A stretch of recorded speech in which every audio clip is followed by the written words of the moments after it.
Assalamualaikum warahmatullahi wabarakatuh. Salam sehat untuk kita semua. Semoga kita semua selalu mendapat lindungan Allah Subhanahu wa Ta'ala ya. Diberikan nikmat sehatul afiat serta dimudahkan segala urusannya. Amin ya Rabbal alamin. Kali ini adalah part akhir. Seperti apa akhir dari ceritanya? Mari kita mulai.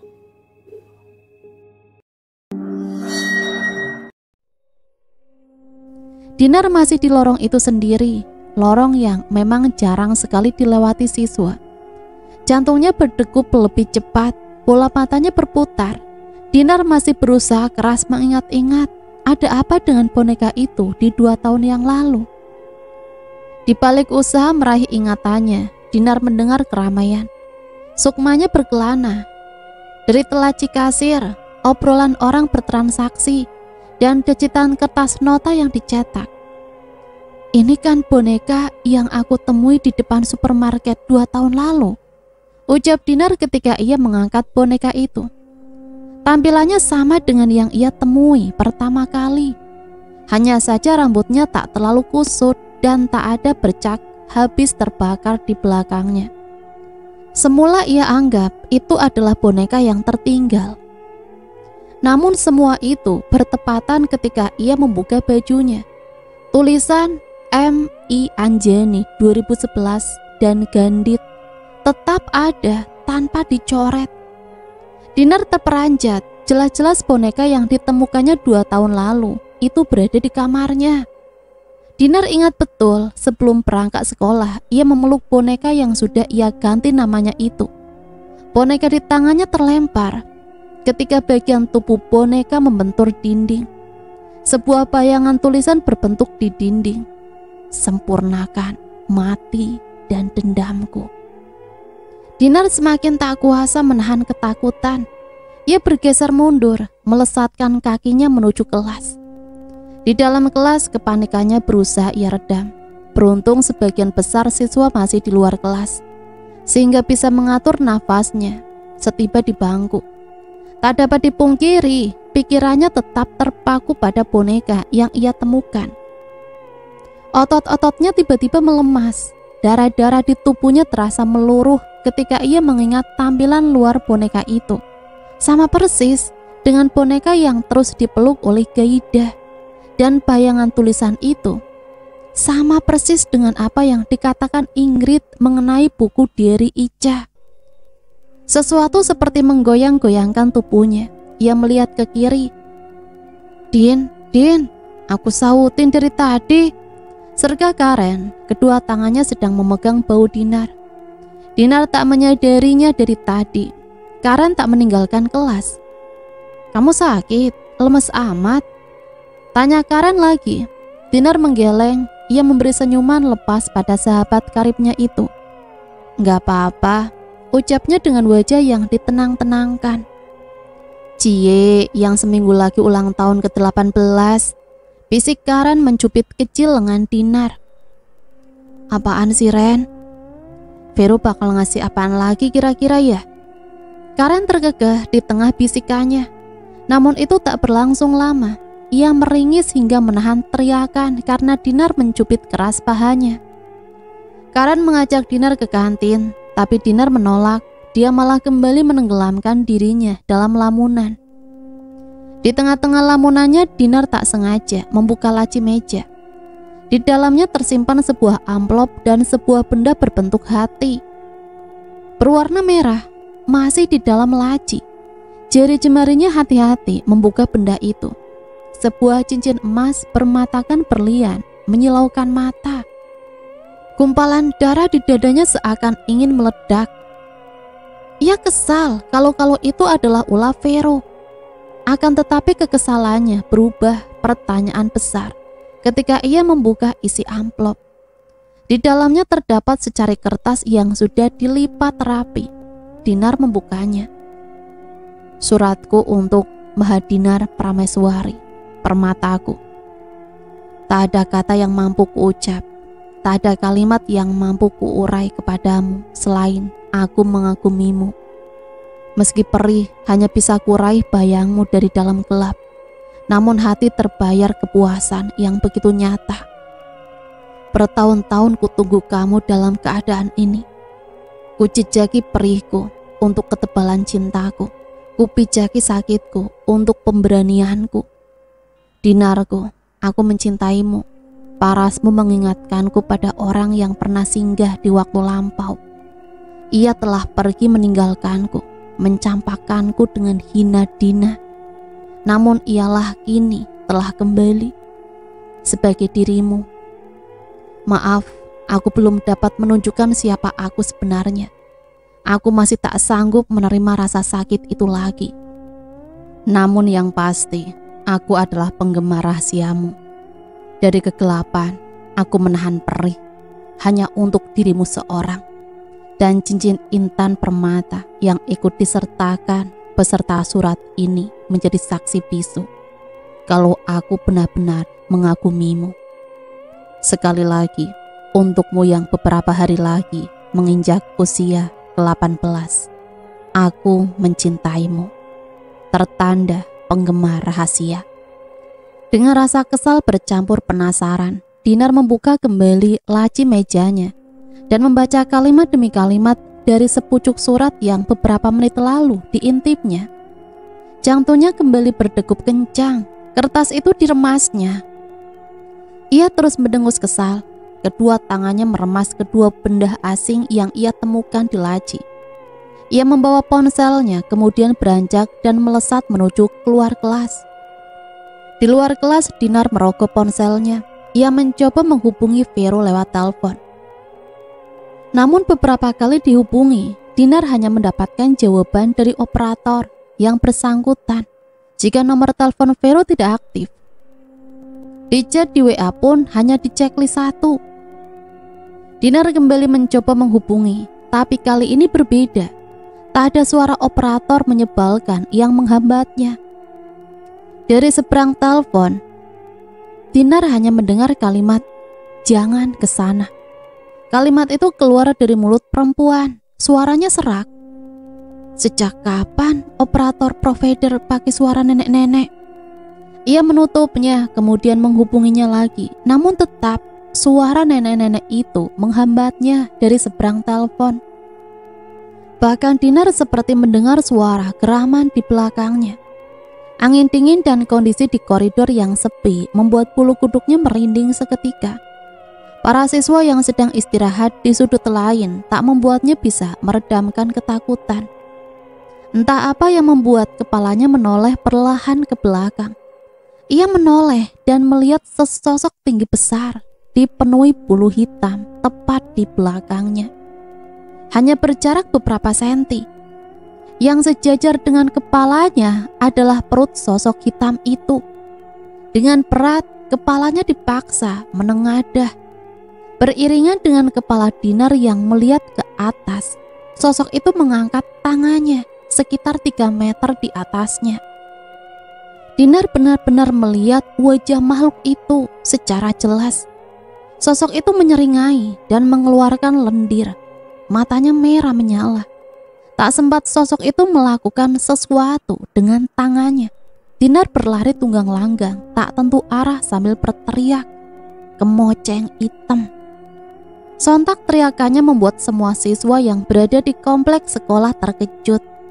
Beberapa di antara mereka ada yang berarah keluar kelas hanya untuk menyaksikan kepanikan Dinar. Ada pula yang hendak menolong. Dinar berteriak sambil berlari tak tentu arah. "Kemoceng hitam! Kemoceng hitam!" Ia menuju lorong gelap. Di ujungnya, Dinar kembali melihat sosok Gendruwo. Ia makin histeris. Gendruwo itu melebarkan kedua tangannya seperti hendak memeluk.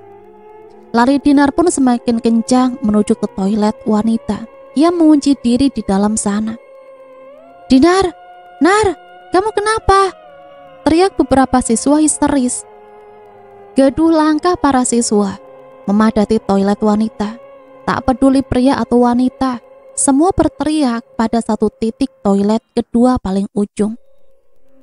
Kerumunan siswa semakin meluas, tak sedikit guru yang berdatangan. Penasaran pula dengan apa yang terjadi. Beberapa di antaranya hanya berjinjit sambil sedikit menaikkan dagu tanpa bisa membelah kerumunan. Vero meminta izin kepada perwakilan guru untuk mengambil alih keadaan. Kenop pintu dipegang. Tiba-tiba teriakan Dinar mengejutkan semua wajah, menambah kecemasan. Dinar! Dinar! Vero panik.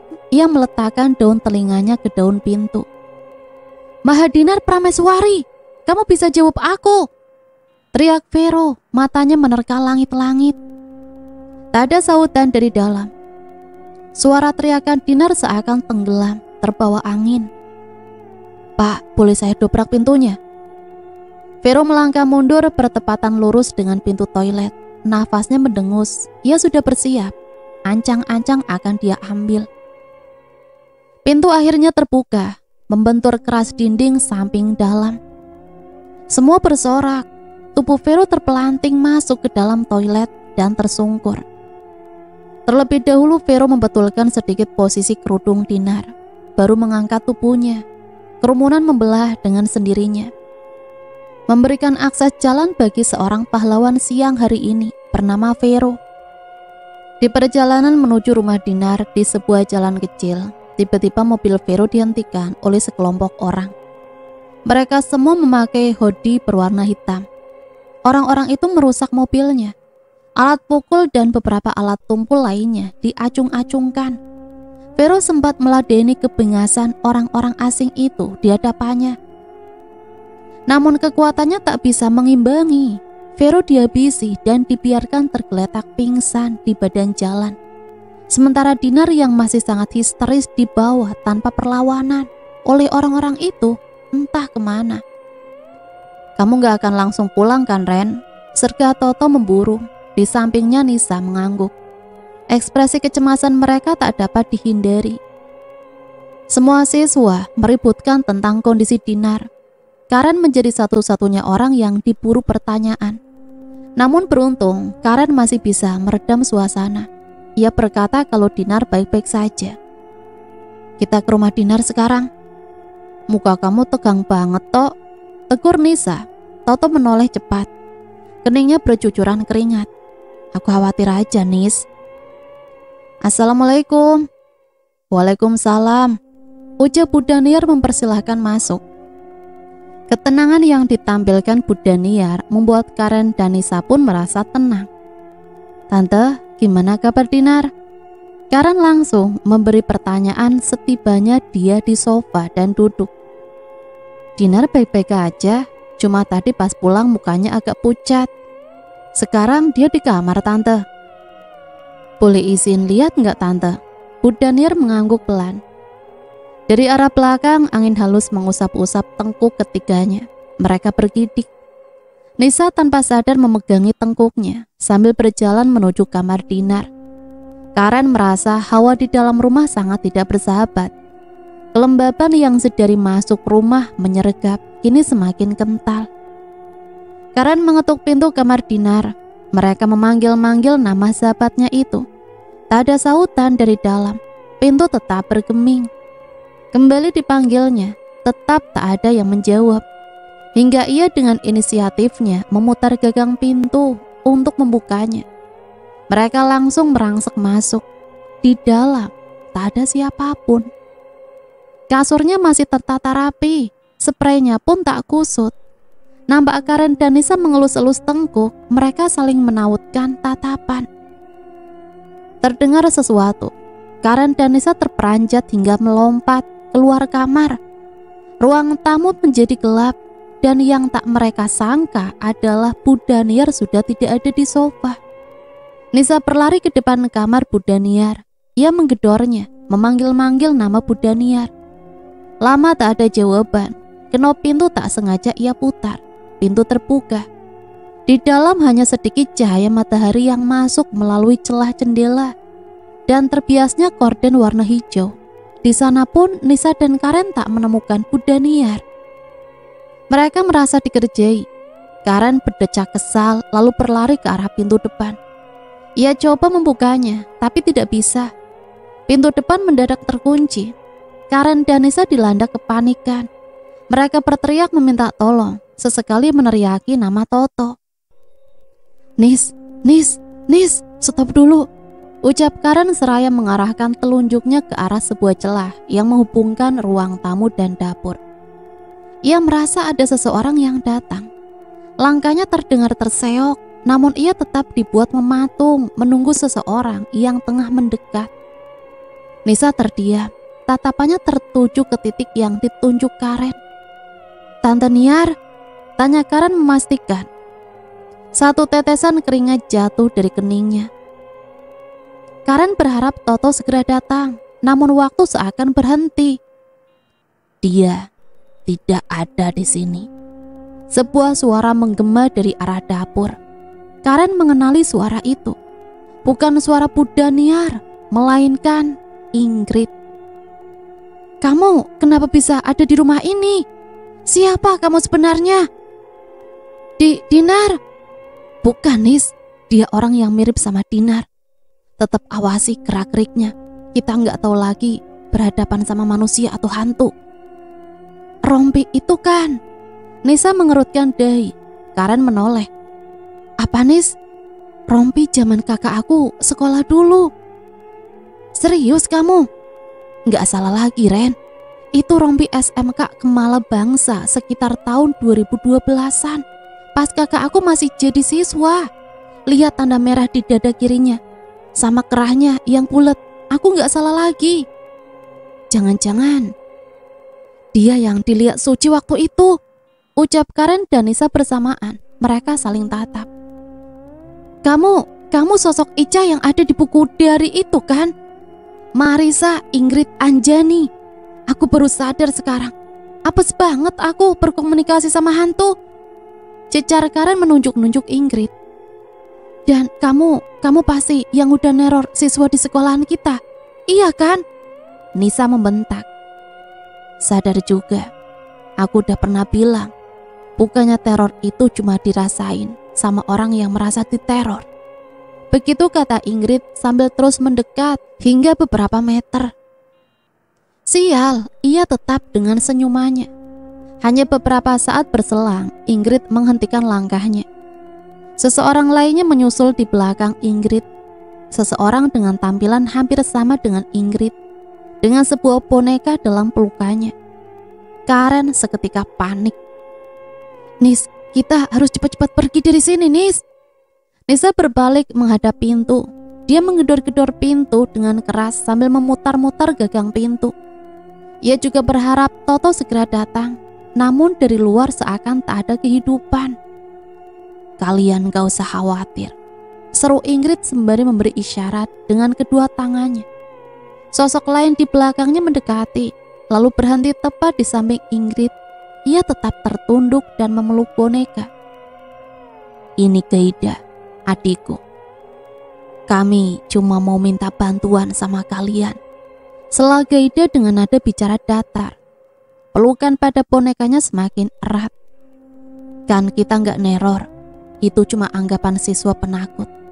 Kita cuma mau minta tolong. Ada yang salah di sekolahan kita," sergah Ingrid. "Aku nggak sudi bekerja sama dengan hantu kayak kalian." "Please, tapi ini menyangkut nyawa adikku juga. Nyawa dia terancam." "Nggak peduli.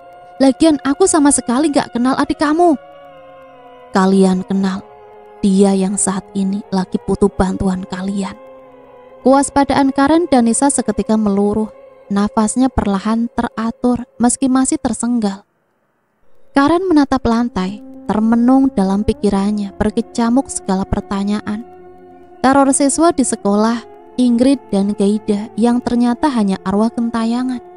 Mana mungkin mempunyai hubungan darah dengan sahabatnya, Dinar. Karena yang ia tahu, Dinar adalah anak sematawayang.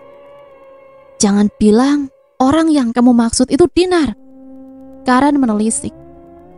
"Mahadinar Prameswari, itu adikku, satu rahim.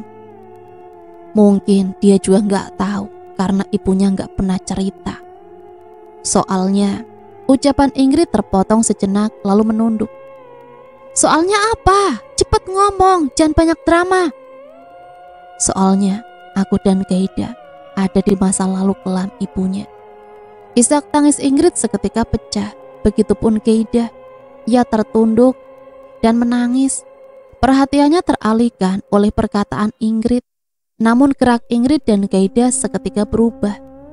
Leher mereka seperti patah. Karen dan Nisa kembali waspada. Tangan mereka meraba-raba daun pintu. Beberapa detik kemudian terdengar suara robekan dari leher Ingrid dan Keida. Muncratan darah keluar dari tengkuk dan bawah dagunya. Lalu 2 buah kepala menggelinding dan menyentuh kaki Karen. Kepala Ingrid dan Keida menoleh kepada Karen. Matanya sudah putih semua. Kulit wajah mereka pucat, mulut dan batas lehernya yang buntung mengeluarkan darah segar. "Kalian gak mau kan Dinar kayak gini?" ucap Ingrid dengan tatapan mata putihnya. Suaranya berubah menjadi sangat menyeramkan, menggema ke seluruh sudut ruangan. "Aku mohon, sempurnakan mati dan dendamku."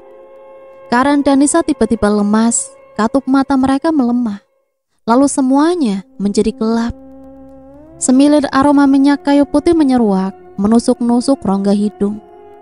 "Alhamdulillah, sadar juga," ucap Toto. "Kenapa aku ada di dalam mobil?" "Kamu sama Nisa pingsan di teras." "Di teras?"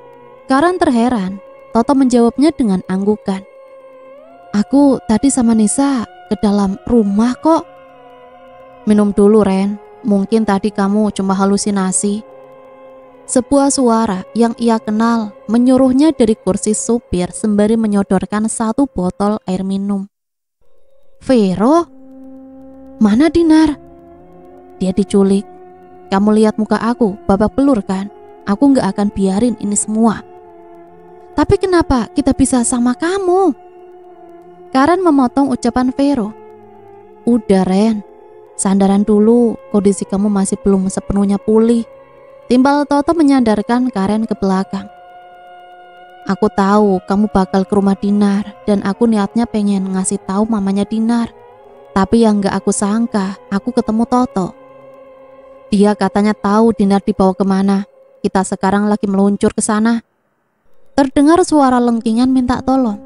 Suara teriakan melengking di area lain di hutan itu. Sontak perhatian mereka teralihkan. Sebuah titik cahaya melayang-layang berirama dari kejauhan. Toto spontan berlari menuju titik itu. Tak mempedulikan kacamatanya yang pecah. Tak tinggal diam, Karen, Nisa, dan Vero pun mengikutinya. "Tante Daniar?" Karen terperanjat setelah ia mendekat. Suara minta tolong itu ternyata berasal dari Bu Daniar. Di pangkuannya Pak Yanuar tengah sekarat. Dadanya tertancap batang pohon dan mulutnya mengeluarkan banyak darah. Dan di atas mereka, kini bola api tengah melayang-layang, berirama, seperti mengintai dan memberi ancaman. "Banaspati." Toto bergerutu pelan, aroma kekesalan terpancar dari wajahnya. "Kang, bertahan Kang." Bu Danir berteriak dan menggoyang-goyangkan tubuh suaminya yang sudah tak bertenaga. Kerlipan cahaya api Banaspati yang melayang di udara memperjelas lumuran darah di tubuh Pak Yanuar. Darah segar sudah bercampur darah yang sudah hitam mengental. Kondisinya sangat memprihatinkan. Hingga Karen merasa jijik sekaligus kasihan dibuatnya. "Tante, kita harus segera lari dari sini," minta Toto, tetap awas berhadapan dengan Banaspati di atasnya. "Tapi Om Yanuar gimana, Tok?" Seketika Toto berbalik, ia menyambar tangan Bu Daniar dan memegangnya erat. "Ayo Tante, Ver, bawa Karen dan Nisa, kita menjauh. Terlalu bahaya berhadapan dengan makhluk laknat itu. Ikuti aku." "Tok, setan itu ngejar, Tok," teriak Karen dari belakang. "Sial, kita berpencar," seru Toto setengah berteriak menimpali perkataan Karen. Mereka terbagi 2, menjauh ke 2 sisi yang berbeda. Toto dengan Bu Daniar mengambil jalan kiri, sedangkan Vero bersama Karen dan Nisa mengambil jalur kanan. Pelarian mereka terasa tak berujung, semakin masuk ke dalam hutan tanpa persis tahu arah. "Tolong!" Vero berteriak di tengah-tengah kesunyian. "Toto!" Karen ikut berteriak. Keputusasaan mulai datang. Mereka sudah masuk terlalu dalam ke dalam hutan. Tak ada arahan yang sanggup mereka jadikan patokan untuk pulang. Bertemu Toto atau jalan mencari Dinar. Ilalang yang semula memberi mereka jalan kini sudah berdiri tegak kembali. Gesekan ilalang di depan mereka terdengar aneh, seperti ada seseorang yang sedang menyingkirkan rimbunannya. "Tok," panggil Karen, tak ada sautan. Suara itu semakin mendekat, begitupun langkah kakinya. "Tok, jangan bercanda deh." Vero mengambil ranting di dekatnya, lalu dilemparkan ke arah di mana suara itu berasal. Ranting itu tenggelam di antara ilalang. "Kakak!" Nisa terperangah dengan apa yang dilihatnya. Tatapannya seketika kosong. "Kakak, mana kakak? Di situ nggak ada siapa-siapa, Nis. Ingat, kita ini di dalam hutan," tegas Karen menyadarkan. Nisa tetap menatap kosong ke arah datangnya suara tadi. Perlahan kaki kanan Nisa melangkah maju. "Makasih udah dateng kak, aku capek." "Ver, Ren, ayo, kakak aku udah jemput, kita aman," ucap Nisa. Vero yang kesal menghampiri Nisa, namun ketika ia hendak merangkul dan memaksa Nisa untuk kembali, kulit lengan Vero terasa dielus bulu-bulu kasar. Bulu itu terasa seperti bulu kucing kesayangannya di rumah. "Ver, lihat ke atas," seru Karen. Ia sudah lebih dulu beringsut mundur, mengambil ancang-ancang untuk mengambil langkah 1000. Otomatis pandangan Vero menuruti apa kata Karen. Alangkah terkejutnya ia. Sosok besar berbulu dan bermata merah bersinar tengah menyeringai ke arahnya. Dan bulu yang terasa oleh lengannya ternyata berasal dari tangan sosok itu yang sudah merangkul Nisa dari belakang. "Nis, sadar Nis!" Vero seketika panik dan menggoyangkan pundak Nisa. Namun Nisa tetap dengan pendiriannya. Ia terus saja mengajak Vero dan Karen untuk pulang bersama sosok yang ia kira adalah kakaknya. Dengan tatapan yang kosong. "Nis, itu bukan kakak kamu, itu Gendruwo." Dengan refleks Vero menarik tangannya ketika ia merasa ada kuku-kuku tajam yang menyayatnya. Sejurus kemudian Gendruwo itu menarik Nisa ke dalam ilalang. Dengan cepat, Karen yang semula ingin berlari ke arah perlainan pun menjadi berbalik arah. Ia histeris berlari memanggil-manggil nama Nisa. Vero mengikutinya dari belakang. Tetapi mereka kehilangan jejak. Terlalu cepat Nisa dibawa oleh Gendruwo itu.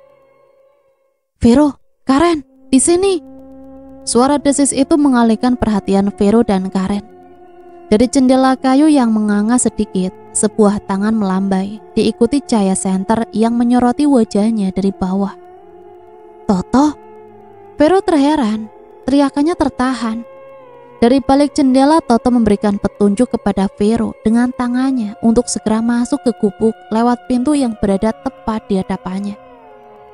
"Syukur kita masih bisa ketemu. Mana Nisa?" Serga Toto setibanya Karen dan Vero di dalam gubuk. Mereka duduk di atas lantai papan, ditemani cahaya senter dari ponsel. Di pojokan kamar, Bu Daniar terlihat menenangkan diri. Gubuk itu nampak tak terawat. Banyak sekali debu dan jaring laba-laba bersarang di atasnya. "Dia," keluh Karen seketika menunduk. "Dia jadi korban," tebak Toto seraya mengerutkan dahi. Karen mengangguk pelan, air mukanya surut. Ia tak yakin kalau Nisa masih hidup. Menurut apa yang pernah dibacanya, Gendruwo akan menculik para wanita dan tidak akan pernah mengembalikannya. Toto menggebrak lantai. Ia berdecak kesal, mengalihkan pandangan. Nafasnya mendengus keras, telapak tangannya bergetar. Jika saja ia tahu jalan utama menuju tempat yang ingin ia tuju, mungkin ia tak perlu susah payah berhadapan dengan bala tentara yang sudah dipersiapkan oleh si pelaku ritual. Namun rasanya percuma. Bu Daniar yang beberapa saat sebelum Vero dan Karen datang bercerita kalau ia yang mengetahui jalan utama pun dibuat tersesat hingga bertemu Toto dan yang lainnya. Bu Danir dapat memastikan kalau semua yang sedang mereka alami mengarah ke satu nama, Arya Gendeng. Ia adalah pelakunya, begitu pikir Bu Danir. Nama yang juga ada dalam pikiran Toto. Sial, Arya Gendeng, ilmunya udah benar-benar meningkat. Keluh kesal Toto. Vero dan Karen hanya bisa terperangah mendengar nama itu. Siapa Arya Gendeng? Mereka tak mengenal siapa dia. Namun berbeda dengan Bu Danir, arah duduknya seketika diputar. Apa kamu bilang? Kamu tahu dari mana nama itu? Tanya Bu Danir sembari merangkak menghampiri Toto. Mungkin tante gak tahu saya, tapi sedikitnya saya tahu tante. Ucap Toto menatap Bu Danir lekat-lekat. Apa maksud kamu? Bu Danir terpancing emosi. Tenang tante, kami di sini sedikit pun gak ada niat buruk sama tante. Kami cuma mau membantu tante nyelamatin anak ketiga tante. Bukan begitu, Tante Yulia? Perkataan Toto membuat Bu Danir terhenyak. Ia mundur. Tatapannya kepada Toto menjadi berubah. Siapa kamu? Serga Bu Danir, suaranya bergetar. Saya anaknya Imam. Tante, mungkin tante ingat. Bu Danir seketika berhenti beringsut mundur. Ia ingat Imam Rohman, temannya yang juga pernah berguru kepada Mbah Aden. Tante, Karen menghampiri Bu Danir. Dengan cepat, Karen memeluk Bu Danir erat-erat. Maafin Toto kalau dia lancang, Tante. Kita cuma mau Dinar kembali dan Tante selamat. Sebenarnya apa yang terjadi, Tante? Kenapa Dinar nggak boleh tahu ini semua? Karen melepaskan pelukannya secara perlahan. Bu Danir menarik nafas dalam-dalam, lalu menghembuskannya perlahan. Setiap sudut ruangan menjadi perhatian Bu Danir sebelum bercerita. Jendela yang mengarah keluar pun tak luput diperiksanya. Ia memastikan situasi aman. Singkat saja, ujar Bu Danir setengah berbisik. Vero mendekat. Meski dari kecil mengenal Bu Danir, ia tetap belum mengetahui siapa Bu Danir yang sesungguhnya. Tak terkecuali dengan Toto, ia pun mendekat. Tante punya pengalaman buruk berumah tangga di masa lalu. Suami tante yang dulu kemungkinan besar adalah dalang dari semua ini. Jadi benar, Arya Gendeng itu mantan suami tante. Toto menyela. Bu Danir mengangguk. Kenapa dia sejahat itu, Tante? Vero penasaran. Tante adalah orang yang paling dia cintai. Mungkin sekarang dia ingin membalas dendam karena Tante lebih memilih meninggalkannya dan menikah lagi dengan Om Yanuar. Bukan tanpa alasan Tante meninggalkan dia. Tante dipelat secara halus, akhirnya menyesal. Padahal sebelumnya Tante sudah berganti nama. Awalnya penjelasan Bu Danir tercekat, matanya terpejam dan menarik nafas panjang.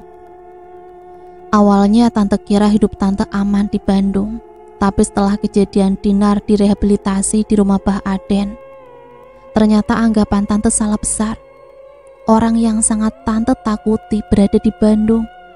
Sialnya, Tante gak pernah tahu dia di mana. Tante mau pindah pun selalu menemui halangan. Tante kesini juga cuma firasat, gara-gara Tante nyuruh asisten rumah tangga Tante untuk minta obat lagi ke rumah Mbah Aden. Tapi beberapa hari dia hilang kontak. Ada kemungkinan Arya Gendeng pergi ke sini dan mulai melancarkan aksinya. Karena yang Tante tahu dia sangat kesal dengan Mbah Aden. Kenapa Tante? Kenapa Mbah Aden? Soalnya Mbah Aden adalah satu-satunya orang yang bisa menghentikan Arya Gendeng. Gimana sama Ingrid dan Gaida, Tante? Kenapa Tante menelantarkan mereka? Tamparan dilayangkan Bu Danir tepat di pipi Karen. Seolah itu refleks yang tiba-tiba saja muncul dan tak terisi niat sedikit pun. Bu Danir seketika menghampiri Karen, memeluknya lalu meminta maaf. Ya Allah Ren, maafin Tante, itu tadi refleks. Tapi dari mana kamu kenal Marisa? Ujar Bu Danir lirih, seraya melepas pelukan.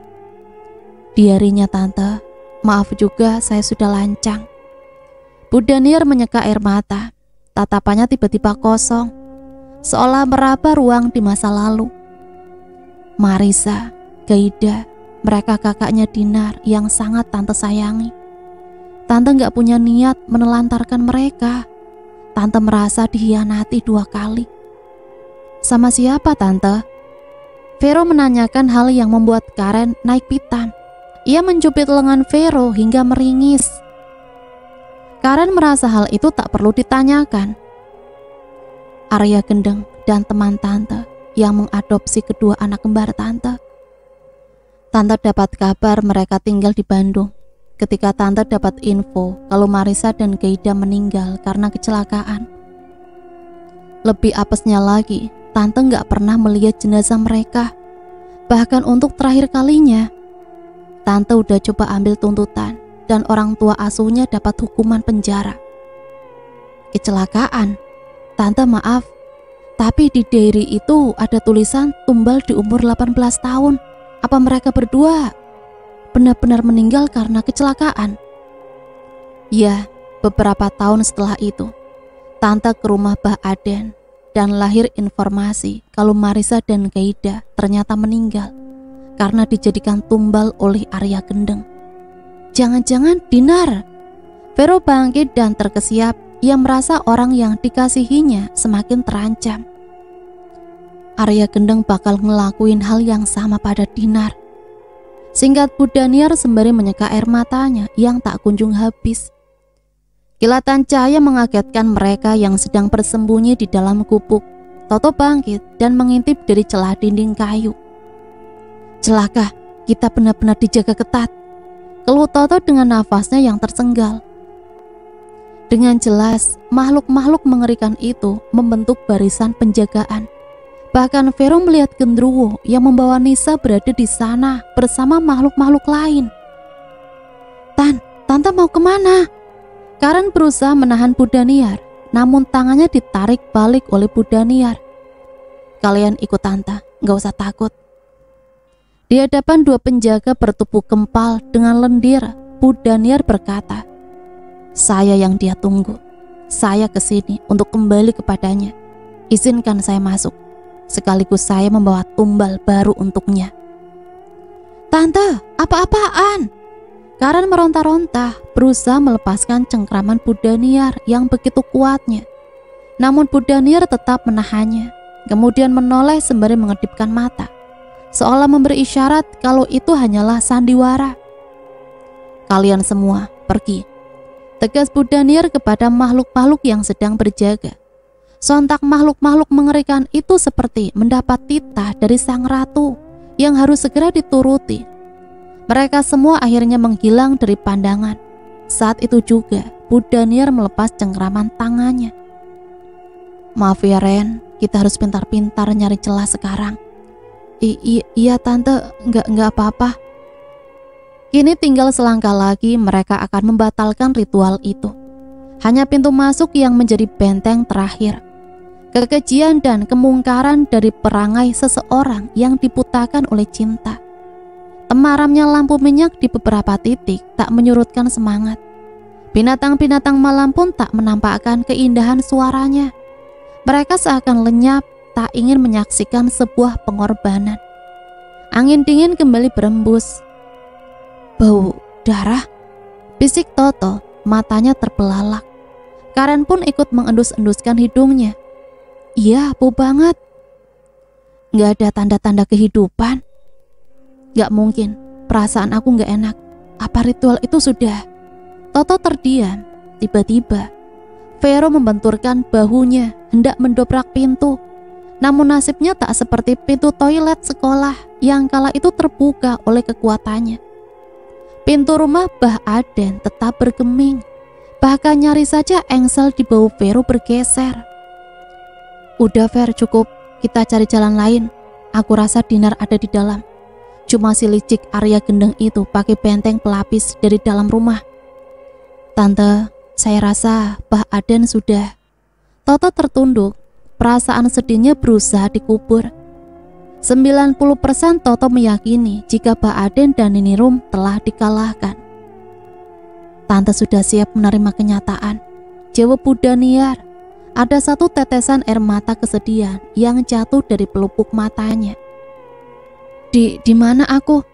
Keluh Dinar ketika dirinya berhasil membuka mata dengan perlahan. Pandangannya masih sedikit buram. Ada rasa sakit bagian bahu, pergelangan tangan dan kakinya. Lalu bola matanya bergerak rebah ke kanan dan ke kiri. Ia mendapati dirinya tertidur di atas ranjang dengan tangan yang terikat tali ijuk pada 2 buah batang besi yang berdiri tegak. Kakinya pun dihimpit oleh kedua batang pohon yang dibuat khusus supaya kakinya tak berontak. Batang pohon itu diikatkan ke ujung ranjang. Dinar terpasung. Sontak ia meronta. Cahaya lilin yang menari-nari di samping ranjang seakan menertawakan usahanya. Kekuatannya bertambah 5 kali lipat. Namun sekeras apapun ia berusaha, hasilnya tak memuaskan. Rasa perih di bagian pergelangan tangan dan kakinya semakin menjadi. Saat meronta-ronta, Dinar tak sengaja melihat ke salah satu sisi dekat jendela yang sudah tertutup tirai hitam. Di sana secara jelas Dinar dapat melihat beberapa buah kepala yang sengaja digantung. Darahnya pun masih bercucuran di bagian leher bawahnya. Astagfirullahaladzim. Bibirnya bergetar, air matanya meleleh. Dengan jelas kepala-kepala yang digantung itu berasal dari orang-orang yang dikenalinya, juga dikasihinya. Dinar berteriak, berusaha kembali melepaskan ikatan. Tapi rasa perih masih saja mengganggu dan melemahkannya dengan seketika. Abah, Nini, Teh Sari, ucap Dinar lirih sambil bercucuran air mata. Terus menyebutkan satu persatu pemilik kepala itu. Ia terhenyak, dadanya semacam menerima hantaman keras ketika melihat ke atas meja. Terletak 3 buah tabung kaca yang juga berisi kepala. Dinar memicingkan mata, fokusnya benar-benar ditingkatkan. Meski air mata tak dapat ia tahan setelah menerima kenyataan kalau Mbah Aden, Nini Rum dan Teh Sari telah dipenggal. Ya Allah, Ingrid, Kaidah, ucap Dinar setelah memastikan pemilik kepala di dalam tabung. Meski sudah agak membengkak, tetapi Dinar masih dapat mengenalinya dengan jelas. Dinar berusaha bangkit, namun apa daya, ia tak dapat berbuat apa-apa. Kesedihannya membuncah ketika di tabung terakhir Dinar melihat kepala Suci, sahabat dekatnya. Tak pernah terfikirkan sebelumnya bagaimana bisa kepalanya berada di tabung itu. Ia kembali berteriak, meronta-ronta, berusaha melepaskan ikatan. Lagi-lagi perih melemahkannya. Gak usah banyak gerak, Dinarku sayang. Nikmati saja saat-saat terakhir dalam hidupmu. Suara wanita tanpa wujud menghentikan teriakannya. Terdengar suara langkah dari lantai kayu mendekati dirinya. Danis, ngapain kamu di sini? Dinar terkesiap ketika melihat sesosok wanita berjubah hitam tanpa memakai penutup kepala. Membuka tirai penutup lalu menghampiri dirinya sambil membawa sebuah kendi yang entah berisi apa. Ngapain? Kamu harusnya udah bisa jawab sendiri. Dasar pecun. Jaga mulut kamu. Apa? Apa salah aku? Oh, jadi kamu dalang di balik ini semua. Kamu yang bunuh Suci. Sok suci banget kamu. Dasar pelacur. Kalau iya kenapa? Hah?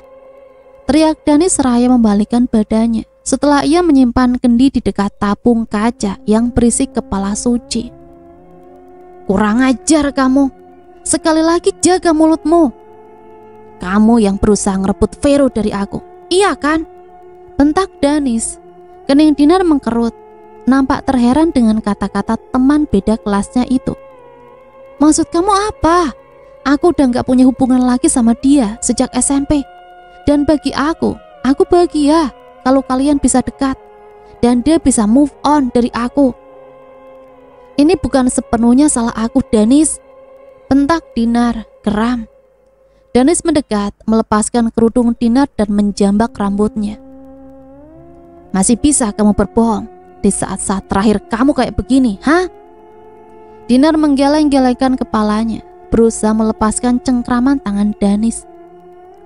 Dan yang pasti, malam ini adalah malam terakhir kamu. Kamu bakal musnah dari dunia ini. Dan darah kamu bakal aku minum supaya Vero bisa tergila-gila sama aku. Dinar bergidik, sama sekali tak menyangka Danis sekejam itu. Deritnya lantai kayu kembali terdengar. Seseorang berjubah hitam dengan penutup kepala masuk ke dalam kamar. Sosok itu berdiri di dekat Danis. Persiapannya sudah matang, Om. Apa Om gak khawatir sama bala bantuannya di luar? Ucap Danis kepada sosok di sampingnya. Terlihat dari ujung penutup yang menutupi kepalanya, sosok itu menggeleng. Wajahnya tetap tak dapat dilihat oleh Dinar. Tangan sosok itu bergerak. Dinar terkejut ketika melihat sebuah kilauan merah dari tangannya. Kemudian sosok itu memegang tutup kepalanya, melorotkannya. Bola mata Dinar seketika membesar. Pak Tony, kita lakukan sekarang. Kamu udah gak sabar kan? Pengen segera minum darahnya? Ucap bengis Pak Tony. Iya Om Arya, jawab Danis disertai tatapan dan senyuman kejam yang ia layangkan kepada Dinar. Arya, gendeng. Dinar terhenyak. Danis mengangguk pelan. Senyumannya semakin menyeramkan. Dinar semakin tak percaya. Ternyata sosok di depannya adalah sosok paling bengis yang ada di dalam cerita Bah Aden. Apa yang akan dilakukannya? Apa Dinar benar-benar akan selamat? Seketika kaca jendela pecah berhamburan ke lantai. Pecahannya terlempar hingga beberapa meter menuju ranjang yang ditempati Dinar. Beruntung Dinar tetap tangkas meski terkejut. Tak ada sepian satupun yang menyayat kulitnya. Hentikan! Bentak Toto ketika dirinya berhasil melompati jendela dan menyingkapkan tirai hitam. Gak salah sangka, ternyata Bapak memang dalang di balik semua kejadian ini. Ucapnya dengan irama nafas yang tersenggal-senggal. Pak Tony, Danis, Vero dibuat terkejut ketika ia menapakkan kaki. Pandangannya melihat ke arah lelaki dan wanita berjubah yang sedang berdiri di samping ranjang. Danis seketika mengitari ranjang, menghampiri Vero. Dengan jubahnya, ia mengusap keringat Vero, lalu memeluknya. Vero sayang. Rengek Danis manja. Dengan sigap Vero memegangi kedua pundak wanita manja dalam pangkuannya. Apa-apaan ini? Ia bertanya diiringi kerutan di dahi dan tatapan tajam. Aku gak nyangka. Kecurigaanku yang sempat aku tepis di awal terjawab sudah. Ternyata kita sedekat ini ya, manusia paling laknat. Bu Daniar membuat kata-kata dan perhatian Danis teralihkan. Ia berhasil masuk bersama Karen. Tak dapat dihindari, ekspresi Karen pun hampir sama dengan Vero setibanya ia di dalam. Dia bukan kepala sekolah kita lagi. Dia Arya Gendeng. Jelas Toto kepada teman-temannya. Kalimatnya bergetar. Kenapa kamu baru sadar, Yuliaku sayang? Aku sudah tahu semuanya. Malam ini, malam yang aku tunggu-tunggu untukmu kembali. Senyum tak wajar dilemparkan lelaki berjubah yang mempunyai julukan Gendeng itu. Ia menghampiri Bu Daniar seperti halnya Danis menghampiri Vero. Sepintar itu, kamu sampai bisa jadi kepala sekolah, ujar Bu Daniar. Cuma cara itu yang bisa memancing kamu datang ke pelukanku lagi, Yulia. Yulia, jangan bilang kalau mama. Perkataan Dinar tercekat di pangkal tenggorokan. Sambil beringsut mundur menghindari Arya, Bu Daniar menoleh kepada Dinar. Isyarat dari pelupuk matanya seakan memiliki arti jutaan kata maaf. Berarti Ingrid dan Geida? Tanyanya kepada diri sendiri. Mulutnya bergetar, tak sanggup melanjutkan kalimat. Air matanya kembali pecah. Toto bergerak cepat menghadang Arya mendekati Budaniar. Ia pun tak sungkan melayangkan pukulan tepat di pipi Arya, hingga Arya terpelanting ke belakang. Vero bangkit, mencampakkan Danis. Karen berdiri di depan Budaniar, tak ada senjata yang mereka pegang. Bahkan Vero siap melakukan apapun untuk melindungi kedua wanita yang ia anggap benar-benar menjadi bagian dari perjalanan hidupnya. Sekaligus ia ingin menebus semua kesalahannya di masa lalu. Berbeda dengan Karen, ia memendarkan pandangannya ke setiap sudut kamar. Ada kilauan yang membuatnya penasaran. Dari sudut mata kirinya, Karen melihat sebilah pisau tergeletak di atas meja. Cucuran darah yang keluar dari bibir Arya diusap dengan telapak tangan, lalu dijilatinya dan ditelannya. Pandangan itu membuat Karen bergidik. Manusia di depannya sudah tak nampak lagi seperti manusia. Sembari duduk setengah berjongkok, Arya mengejang. Bola hitam di matanya kian lama kian bergulir ke atas, hingga urat-urat merahnya menggerayangi bagian putihnya. Robekan di bibirnya pun melebar dan bercucuran cairan kental berwarna hampir kehitam-hitaman. Seketika bola hitam di matanya hilang. Arya menyeringai ke arah Toto. Ia bangkit dan meneriaki Toto dengan teriakan menggelegar bagi petir. Teriakan itu membuat Toto terhempas hingga punggungnya membentur dinding. Keadaan diambil alih oleh Vero. Ia melompat ke hadapan Arya yang sudah menjadi makhluk mengerikan. Pukulannya segera dilayangkan, tapi Arya menangkap tangan Vero. Dan dengan satu hentakan, Arya mematahkan tangan Vero, lalu menghempaskannya ke tepian ranjang. Dinar dan Danis sontak histeris melihat Vero yang meringis kesakitan.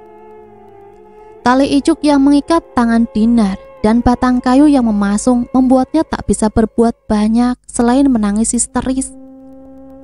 Teriakan melengking keluar dari Budaniar ketika ia berhasil menancapkan sebuah gunting tepat di punggung Arya.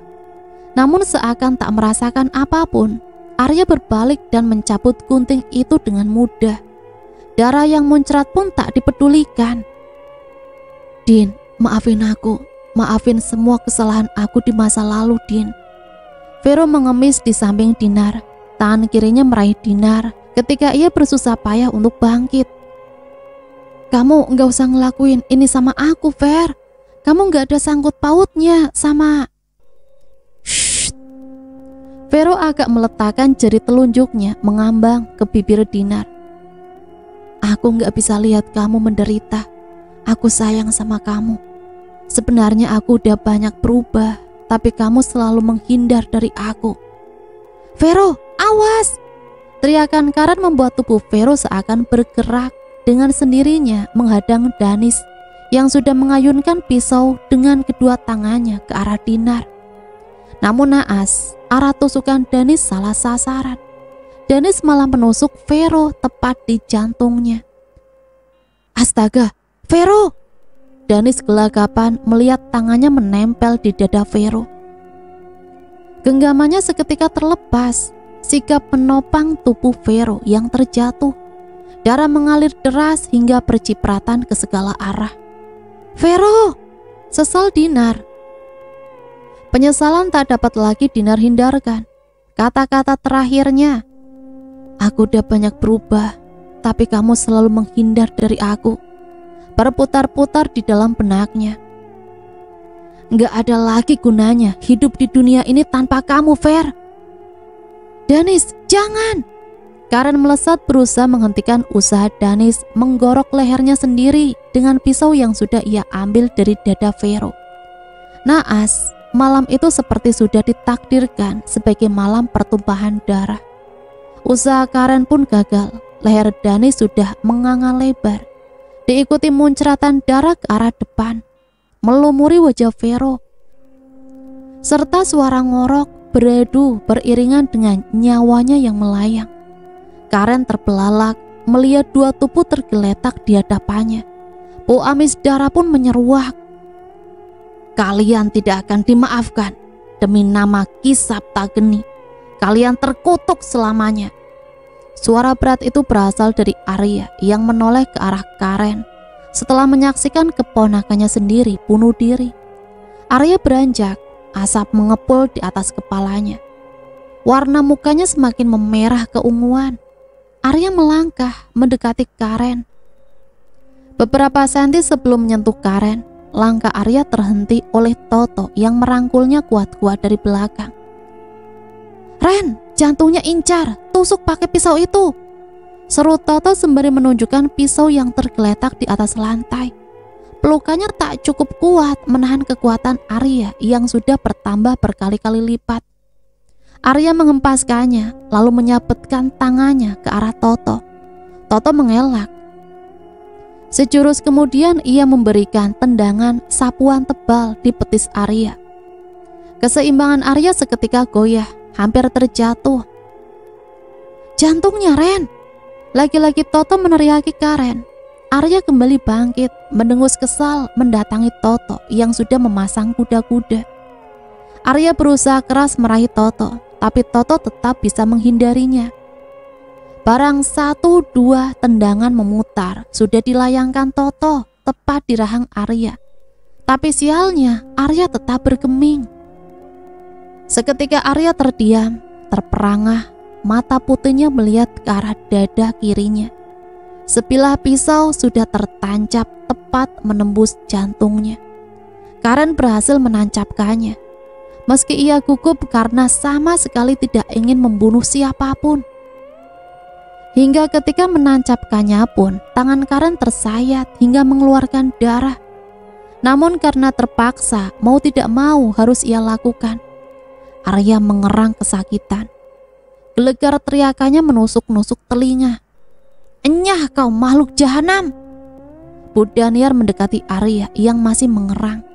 Ia mencabut pisau di dadanya dan menancapkannya berulang kali. Arya semakin kesakitan. Perlahan suaranya melemah dan terdengar normal kembali seperti sebelumnya. Bagian hitam bola matanya pun kembali. Bu Daniar lalu menghampiri Dinar sembari membawa pisau di tangannya. Untuk membebaskan Dinar, Karen pun demikian. Melihat sebuah kunci terjatuh dari balik jubah Arya dan merasa itu adalah kunci yang menggembok pasungan di kaki Dinar, Karen segera mengambilnya dan membuka kuncinya. Benar saja, gemboknya terbuka. Dinar terbebas. "Cepat, cepat kalian pergi dari sini!" Toto berteriak sambil menahan langkah Arya yang sudah berdiri tegap, seolah tak terjadi apa-apa. "Keparat kalian semua!" erang Arya. Seraya mencoba menghempaskan Toto, namun Toto kembali melilitkan kakinya pada kaki Arya sembari terus berteriak, "Pergi, pergi! Tapi Tok, jangan pedulikan hidup aku, peduliin keselamatan kalian. Tante Daniar tahu jalan keluarnya." Bu Daniar dan Karen menuruti apa kata Toto. Mereka berdua membopong Dinar menuju jendela. Itu satu-satunya jalan keluar. Karena percuma saja kalau melewati pintu utama. Arya Gendeng yang berdiri tertahan oleh Toto di sana pasti dapat menghadangnya. Di dalam pergelutan masih terjadi. Arya berhasil menghempaskan Toto, lalu membenturkan kepalanya ke dinding. Pelipis Toto berdarah. Tanpa membalikkan badan, Toto menendang Arya tepat di perutnya. Cucuran darah di pelipisnya ia biarkan. "Siapa kamu? Apa hubungan kamu dengan orang itu?" bentak Arya menunjuk ke arah dinding yang tertancap kepala Bah Aden. Nampaknya ia menyadari Toto bukan orang sembarangan. "Sebut saja, aku cucunya Pak Tony." "Oh maaf, tak ada lagi nama itu. Anda lebih layak menyandang nama hina Arya Gendeng. Dasar siswa keparat." Toto berkomat kamit merapalkan mantra pemungkasnya. Dan setelah itu, dengan satu hentakan kaki, cincin yang ada di tangan Arya pecah berhamburan. Toto percaya cincin itulah yang memberi kehidupan baru bagi Arya, walaupun jantungnya sudah tak lagi berfungsi. Setelah cincin itu dilepas dan dihancurkan, cengkraman Arya terlepas seketika. Kemudian meronta-ronta tak tentu arah seperti ikan yang berkelojotan karena ditarik ke daratan. Kelopak matanya terbelah, begitupun dengan mulutnya yang semakin menganga lebar dan memuntahkan sesuatu berwarna hitam pekat.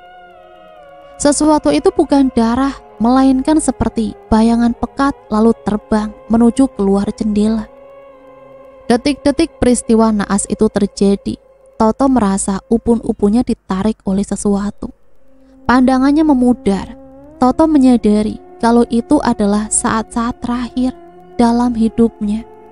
Segera dengan nada lirih, Toto berucap kalimat tauhid sebelum ajalnya benar-benar tiba. Perlahan lututnya tak sanggup lagi menopang. Punggungnya sudah terasa dingin, matanya perlahan menutup. Toto tergeletak bersamaan dengan Arya Gendeng yang juga tergeletak di dekat jendela. Ia tewas mengenaskan. 4 mayat tergeletak di kamar itu. Dendam Ingrid dan Geida sudah terbalaskan, meski bukan melalui tangan adiknya. Remangnya cahaya rembulan menerangi langkah Dinar, Karen, dan Budaniar. Dengan tergopoh-gopoh mereka melewati halang rintang sebelum akhirnya menemukan jalan berukuran cukup besar dan sepertinya dapat dilewati satu mobil. Gerbang gaib sudah terbuka, itu artinya Arya Gendeng telah lenyap. Itu pasti mobil warga yang mau ke pasar, kita ikut, kita cari bantuan polisi, ucap Budaniar kepada Dinar dan Karen. Cahaya mobil berangsur mendekat, lalu berhenti tepat beberapa meter saja. Mobil itu adalah mobil bak dengan sayur mayur yang sudah tersimpan rapi. Karen yang masih memiliki banyak tenaga dibanding Dinar dan Budaniar meminta tumpangan. Negosiasi tak berlangsung lama. Supir mobil bak itu bersedia untuk memberi tumpangan. Mobil bak berjalan mulus menembus embun-embun pagi yang sudah mulai bermunculan. Budaniar memeluk Dinar dan Karen. Pelukannya terasa lebih hangat bagi Dinar. Ia sekarang mengetahui siapa sosok ibunya yang sebenarnya, tanpa harus menanyakannya secara langsung. Dinar membalas pelukan erat ibunya, lalu terpejam karena lelah yang dirasakannya teramat sangat. Dan cerita selesai sampai di sini. Semoga cerita ini bisa menemani hari-hari teman-teman semua ya. Dan semoga ada pembelajaran yang bisa kita ambil dari cerita ini. Ambil positif dan buang negatifnya. Sampai di sini saya pamit undur diri. Mohon maaf apabila banyak salah kata. Matur suwun. Wassalamualaikum warahmatullahi wabarakatuh.